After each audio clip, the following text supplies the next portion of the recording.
In the previous episode, it turned out that Laurent had never gone missing at all. It was all a trap set by the Union of Hope. Their true aim was to catch Daryl off guard and kill him. Fortunately, Fallow stepped in just in time to defuse the crisis. Yet Emile remained stubbornly loyal, trusting a high-ranking female leader within the Union of Hope without question. Isabelle, realizing he was beyond saving, swallowed her sorrow and pulled the trigger.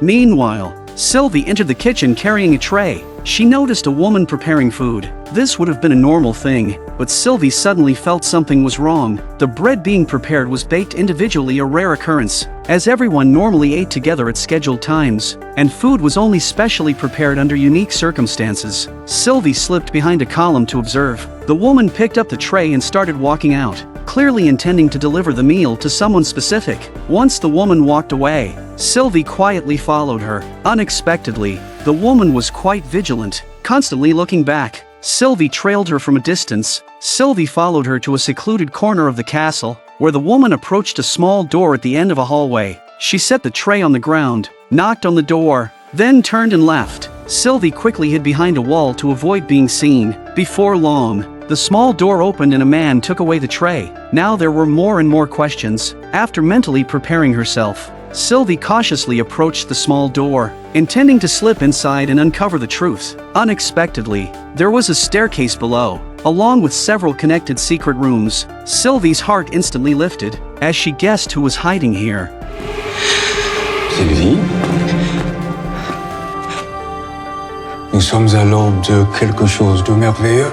That evening, Daryl and the others reached the opposite shore of the Union of Hope, but the tide hadn't yet receded from the bay. They had no choice but to set up camp on the shore and wait through the night. Fallow planned to scout the area, leaving Daryl and Isabelle some time alone. Isabelle reflected on the current situation. For years, she had held steadfast to the prophecy of a savior, believing that reaching the Union of Hope would lead to salvation. Yet now, she realized it had all been an illusion, a scheme crafted by politicians to win people's loyalty. Isabelle's life goal was actually quite simple: to fulfill her sister's dying wish and take care of Laurent. However, through a series of coincidences, she mistakenly thought she also bore some greater purpose. Don't worry, when the water goes back out, we'll go in again.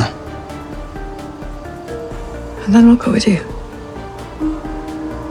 If the offer still stands. Daryl nodded and agreed to Isabelle, as this was exactly what he had hoped for, to take Isabelle and Laurent back to Alexandria. That way, they could escape the gang wars in this place and be free from the constraints of those so-called doctrines.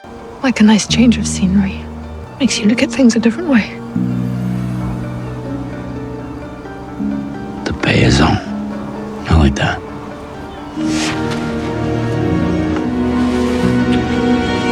Inside the Union of Hope Church, Lo-Sung was anxiously worrying about the upcoming ceremony when Jacinta entered the room to report on that day's actions. Are you doubting the plan?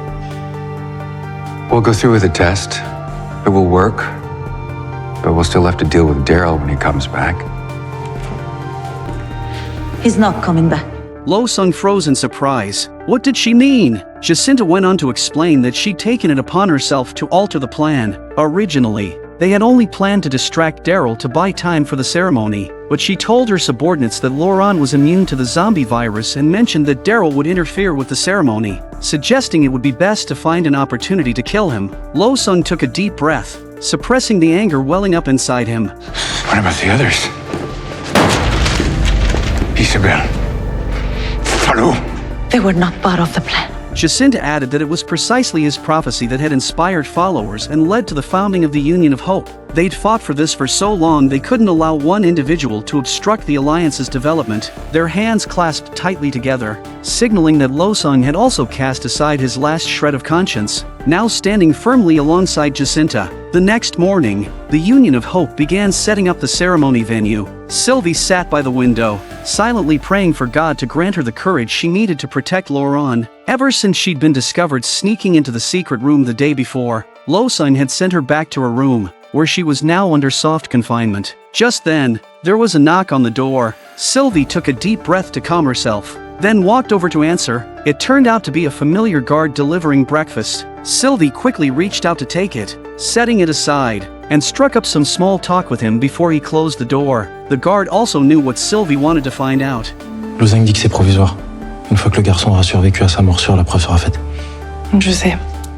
Seeing how cooperative this young nun was, the guard relaxed his vigilance and prepared to leave. Suddenly, Sylvie grabbed the guard by the neck and slammed him against the wall, knocking him out with a precise blow. She hurriedly locked the door, then rushed toward Laurent's room, but when Sylvie opened the door, Laurent wasn't there. Could Lo Sung have moved him to a different location? She quickly turned and dashed outside. Sylvie slapped Lo Zhang's hand away and demanded to know where he was hiding Laurent. Taking advantage of the moment, Jacinta signaled for the subordinates to restrain Sylvie. Seeing this, Sylvie immediately ran off, shouting accusations of the group's evil deeds as she went. Lo Sung sighed helplessly when he failed to catch Sylvie, but Jacinta's soldiers quickly pursued. Sylvie had no choice but to flee blindly, yet her path was suddenly blocked by more soldiers up ahead. She had nowhere left to run. Seeing the situation under control, Lo Sung began calling out to Sylvie, urging her to comply and wait until the ceremony was over. Hearing this, Sylvie panicked even more.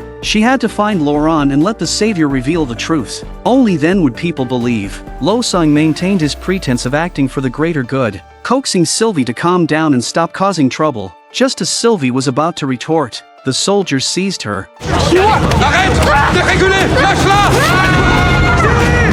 Lo Sung looked on in shock. This was a turn of events he hadn't expected at all. He quickly checked Sylvie's pulse, but it was clear she was already beyond saving. Just like that, Sylvie had died unexpectedly. The residents, once they realized what had happened, gathered around to mourn the fallen. An hour later, 3 figures appeared outside the castle walls. Daryl and his group had finally arrived. Fallow led Daryl and Isabelle to a rock face, planning to climb over the wall and slip inside quietly. With Union of Hope heavily guarded, they had no chance of winning a direct confrontation. They needed to find Laurent first and then plan their next steps. Meanwhile, Laurent sat quietly in the dining hall, waiting. When he saw someone coming, he immediately jumped off the table. This signaled that the ceremony was about to begin. He also needed to prepare to go on stage. Beforehand, Laurent had to put on a specially designed robe, though he wasn't sure what it all meant. Lo Sung poured Laurent a cup of tea, a specially prepared drink meant to help him relax. Laurent trusted Lo Sung and took the cup, drinking it down. 13 years into the apocalypse, a prophecy circulated among the survivors, a boy born from the belly of a zombie, naturally immune to the zombie virus, who would one day grow up to save all of humanity. Of course, those who had survived this long were no fools. To verify the prophecy's authenticity, the followers held a ceremony at the monastery. The time has come. From across France, from Germany, from Spain, we've come as pilgrims to be part of this community out of a shared belief, a faith in what is yet to come.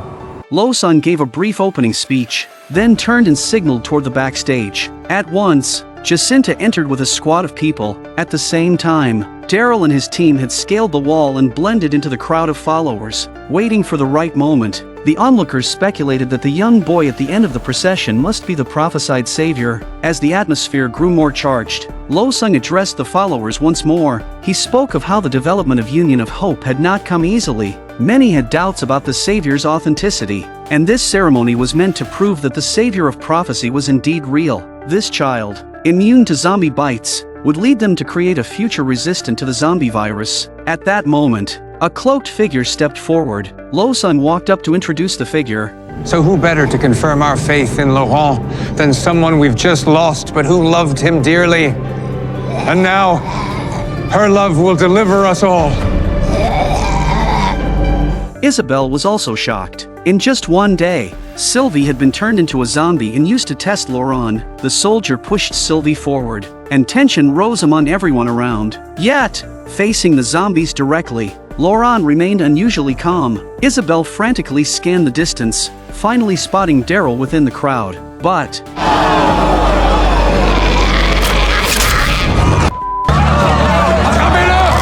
Daryl tried to aim at Lo Sung, but a flag blocked his view. Upon hearing the sound of a gun cocking, Daryl quickly turned and fired an arrow. Seeing that Daryl was blocked by the crowd, Lo Sung rushed up in a rage. Isabelle and Fallow seized the moment to shield Laurent. The scene was pure chaos as everyone began fleeing, and Isabelle and Fallow blended into the crowd. Escaping with Laurent, Lo-sung ordered his men to pursue and kill Daryl, but Daryl had no intention of sticking around and bolted away immediately. 5 minutes later, Daryl managed to meet up with Isabelle and the others at an intersection, and they began making their way toward the outskirts of the city. Laurent seemed a bit off, clearly affected by some strange substance he had ingested. At Isabelle's repeated urging, Laurent managed to keep pace with the group. Ahead, guards were stationed at an intersection. Daryl and Fallow exchanged a knowing look, each swiftly taking out a guard before pressing forward. They ducked into a woodshed along the way, just narrowly avoiding the pursuing soldiers' line of sight. Daryl hurriedly moved a wooden plank over to block the doorway. After waiting until the pursuers had gone far away, Daryl seized the moment to plan their next move. I need your help. I need you to take him to our secret place. Okay? The place that we train. The cave in the woods. The cave in the woods, you remember? Listen to me. Seeing that Laurent was finally responding, Daryl quickly repeated what he had just said, trying to stir Laurent's memory. After a long moment, Laurent finally came back to his senses. The one by the big rocks? Yeah. Fallow and Isabelle both understood that this approach was a last resort, but they had no choice but to follow Daryl's plan and trust him to handle everything. After confirming that it was temporarily safe outside, Daryl called everyone to move, but when he turned around, he saw someone coming down the staircase ahead. So, Daryl simply stepped forward, preparing to face them head-on. Meanwhile, Isabelle, Fallow, and Laurent were making their way down along the castle wall, with Fallow leading the way. Unexpectedly, a guard was stationed directly above them, but they had to pass through here no matter what, so they could only take the risk of quietly slipping along the base of the wall. While the guard was turned, scanning the outside of the castle, Fallow dashed across to the other side, narrowly avoiding detection. However, when he got over, he realized that there was another guard directly above his previous position. Seizing the moment, he signaled Isabelle and Laurent to follow. Isabelle quickly pulled Laurent aside, whispered a few instructions, then urged him to go first. Laurent edged along the wall, successfully reaching cover behind a crate. Isabelle was about to move as well, but after only a few steps, she heard someone approaching. She had no choice but to press against the wall and back up. Luckily, there was a wooden door ahead, and she slipped inside. Meanwhile, Daryl was locked in combat, using the narrow hallway to swiftly take down two men. One tried to flee, but Daryl tripped him up, sending him sprawling to the ground. With no room to use his bow, Daryl grabbed the man by the throat, subduing him quickly, then took the quiver off his back and tossed it onto the man's body. Daryl walked the entire way out along the passage, staying vigilant with a dagger in his hand. Suddenly, footsteps echoed from the stairwell. He picked up the dagger and began running back, but the sound of pursuers grew closer, forcing him to turn and face them. He struck the first attacker with his only dagger, and in the blink of an eye, another pursuer came. The soldier was tall and muscular, leaving Daryl momentarily at a loss. More soldiers arrived, and Daryl had to use his opponent as a shield to fend off the attacks.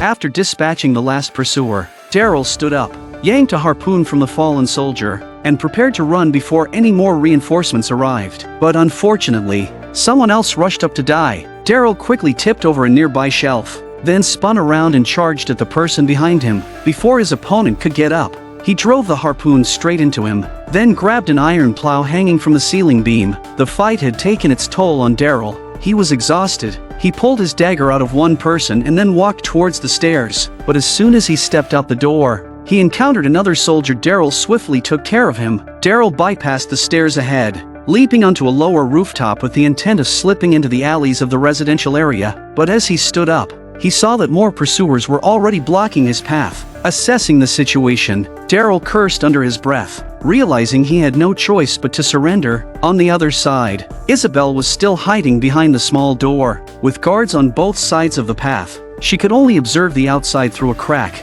Fallow had also been waiting across from her for a long time. Seizing a moment when the guards were distracted, he gave Isabelle a small nod and quietly led Laurent away. 2 hours later, a bruised and bloody Daryl was dragged into a cell by the guards. Lo-sung interrogated Daryl, but Daryl remained tight-lipped about Laurent's whereabouts, leaving them no choice but to lock him up for the time being. The guards, confident that Daryl couldn't escape, casually left the keys on a nearby table. Daryl dropped his arms in defeat, his body aching all over, completely sapped of strength. Escape seemed impossible. Meanwhile, Fallow returned to the mountain cave, where he informed Laurent that he had waited outside for a long time, but no one had shown up. Laurent was filled with guilt, feeling that he had brought misfortune upon Isabelle, Daryl, and even his sister Sylvie, who had raised him. All these tragedies stemmed from the prophecy about him, and he had even felt pride in it, simply because everyone treated him as someone special. Hearing Laurent's words, Fallow sprang up and cursed Losong as a despicable bastard. He then told Laurent,